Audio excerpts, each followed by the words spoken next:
आज हम जिस विषय पर बात करने जा रहे हैं वो है हमारा अनुक्रम, श्रेणी और श्रेणी, जिसे इंग्लिश में सीक्वेंस, सीरीज और प्रोग्रेशन कहते हैं। इनके बीच क्या अंतर है, इस चीज को हम समझने का प्रयास करते हैं।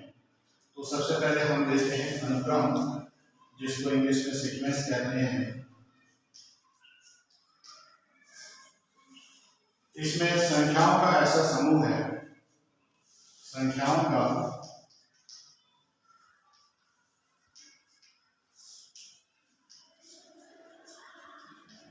ऐसा समूह है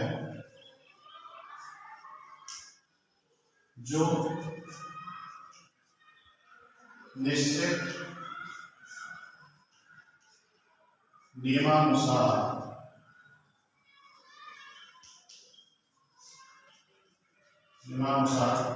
क्रम से रखा गया है,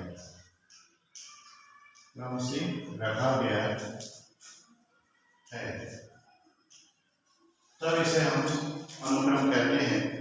जैसे हमारे पास A1, A2, A3 इस तरह की कोई संख्याएं हैं जिनको हमने क्रम से रखा है, लेकिन इनमें कोई ना कोई निश्चित नियम है रखने का, तो हम इसे A1, A2, A3 डॉट है, इसे हम अनुक्रम कहेंगे।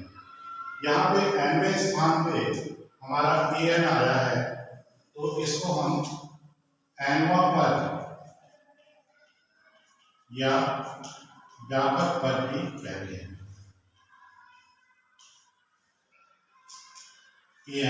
nवें स्थान पे आया है, nवें स्थान पे। उस स्थिति में हम an को nवां पद या व्यापक पद कहते हैं। इसको हम दो भागों में विभाजित करते हैं अनुक्रम को।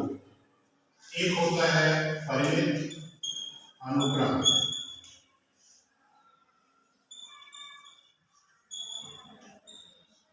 जिसको फाइनाइट सीक्वेंस कहते हैं।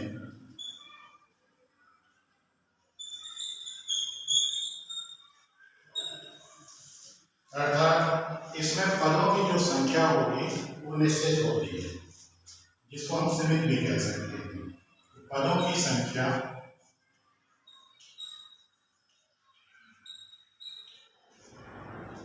सीमित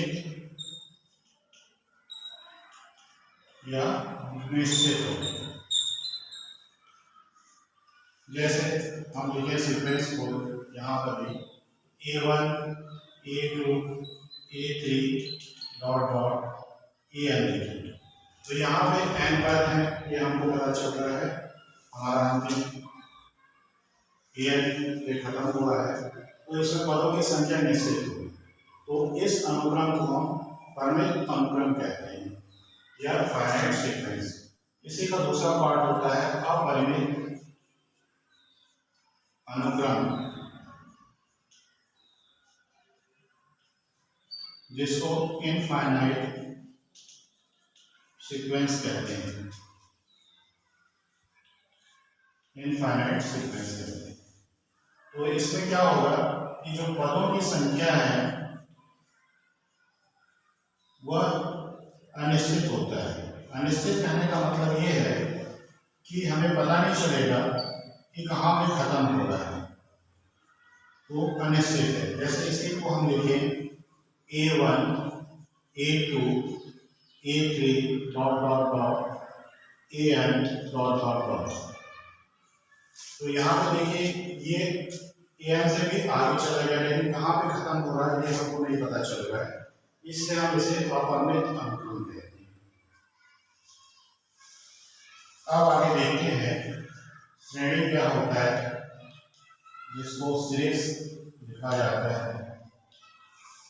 तो अनुक्रम के पदों और श्रेणी के पदों में ज्यादा अंतर नहीं होता है, केवल इसमें हम धन चिन्ह या ऋण चिन्ह या इन दोनों के बीच से हम अनुक्रम के पदों को लिखते हैं। तो उस स्थिति में हम इसे श्रेणी कहते हैं। जैसे यहाँ पे हम लिखें A1 plus A2 plus A3, इस तरह से ई एम। तो ये हमारा क्या हो जाएगा, सीरीज हो जाएगा।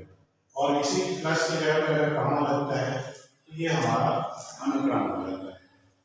इसके बाद आते हैं श्रेणी।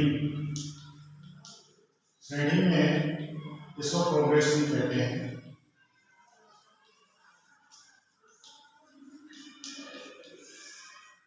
इसमें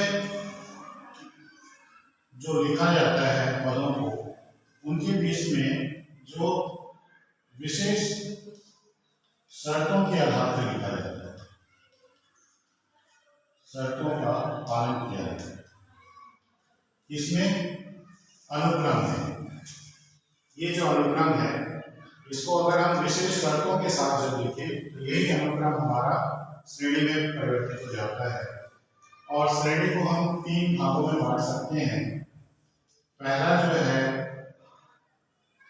अरिथमेटिक प्रोग्रेशन,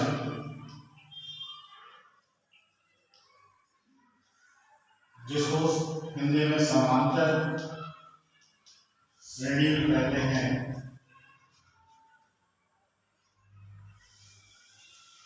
दूसरा जो है वह है जियोमेट्रिक प्रोग्रेशन, जिसे गुणोत्तर श्रेणी कहते हैं।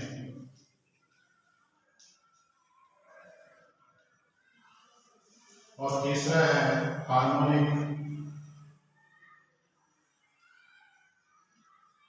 प्रोग्रेशन, जिसको हरात्मक श्रेणी कहते हैं। हरात्मक श्रेणी। इसे समांतर श्रेणी है, इसको हम संक्षेप में ए भी लिखते हैं। गुणोत्तर श्रेणी है तो इसको संक्षेप में हम जी भी लिखते हैं। और हरात्मक श्रेणी है, इसे संक्षेप में हम एच पी लिखते हैं। तो इस तरह से हम यहाँ पे देख रहे हैं कि अनुक्रम जो था वह 2 भागों में विभाजित हुआ, परिमित और अपरिमित। उसके बाद हमने देखा कि श्रेणी जो प्रोग्रेशन जिसे कहते हैं, विशेष शर्तों का पालन करते हुए अनुक्रम को लिखा जाता है, तब वह श्रेणी कहलाता है। और इसको हम 3 भागों में बांट रहे हैं, समांतर श्रेणी, गुणोत्तर श्रेणी और हरात्मक श्रेणी। तो यहाँ पे हम देखते हैं समांतर श्रेणी के कुछ तथ्यात्मक जो हम अगली क्लास में देखेंगे।